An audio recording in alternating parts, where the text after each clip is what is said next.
Now let's look at product requirements. Let's return to our dashboard and take a look at the requirement artifacts for the infusion pump. Here we can see that we have modules or documents of requirements organised at various levels. But as you'll see in a few minutes, the requirements in those documents are all connected.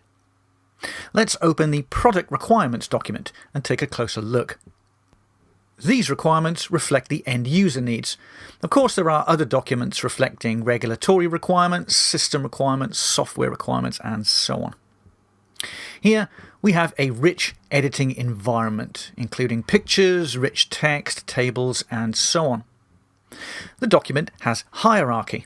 For example, if we collapse the document up, we can see it has major sections: an introduction, a general description of the product, and then more detailed requirements.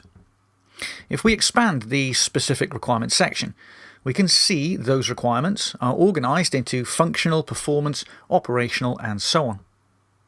Another important facet of good requirements management is granularity. Every sketch, requirement and heading in this document is an independent atomic artifact, which means that it can be directly referenced. As you'll see later, traceability is between atomic artifacts rather than documents. It also means that multiple users can all edit this same document at the same time, and it facilitates reuse at the granular level.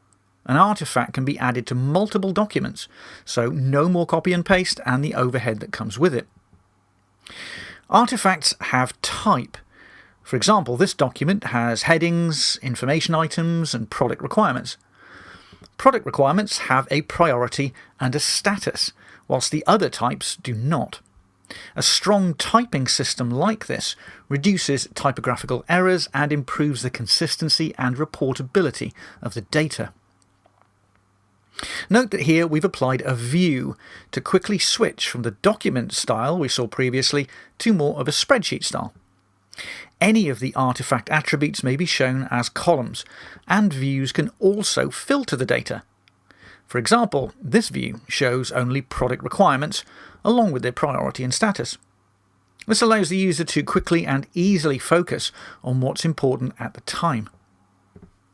Notice at the top of the page here is a notification that if we want to make any changes to this document, then we have to do that as part of a change set.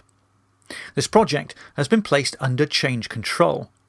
This allows the team to manage the impact of changes, as well as ensuring that changes are only made with the appropriate approvals, and that those changes are properly documented.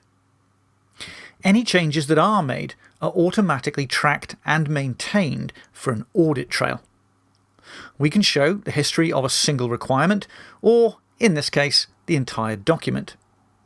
This audit history shows us every change that was made, who made it, when it happened, the exact nature of the change, and the change set in which it happened. Now, let's look at traceability, which is mandated in ISO 13485. Traditionally, traceability is maintained in separate documents, like spreadsheets. A manual process, prone to error, very costly to maintain, and outdated as soon as the author clicks Save. In the ELM platform, traceability is added directly to the artifacts themselves, right here in the web browser. This view shows us not only the product requirements for the infusion pump, but also the system requirements further downstream that satisfy them. For example, this product requirement, 4968, is satisfied by this system requirement, 4812. If we hover our mouse over a linked requirement, like 4812, we can see another common capability across the platform, rich hover. Whenever we have a link to another engineering artifact, we can see key information about it without actually following the link. Now, that might be a linked requirement, as in this case, but it also might be a requirements engineer looking at a linked design, or a test engineer looking at a requirement they're testing against. It's a huge time saver. We can also easily see gap analysis. Which of these requirements has no traceability downstream? For example, here, requirement 5023 has no system level coverage. Of course, that kind of information is also easily exposed onto dashboards, as we'll see later. Here we can see link validity. Whenever two artifacts are linked, if one of those artifacts changes, then the connection between them becomes suspect. Here, for example, the link between 4968 and 4812 is suspect because one of those requirements got changed.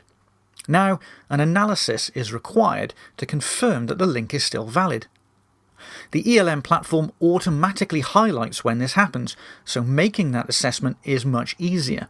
And of course, this is another common feature, so that also applies for the linked models, test cases, and so on.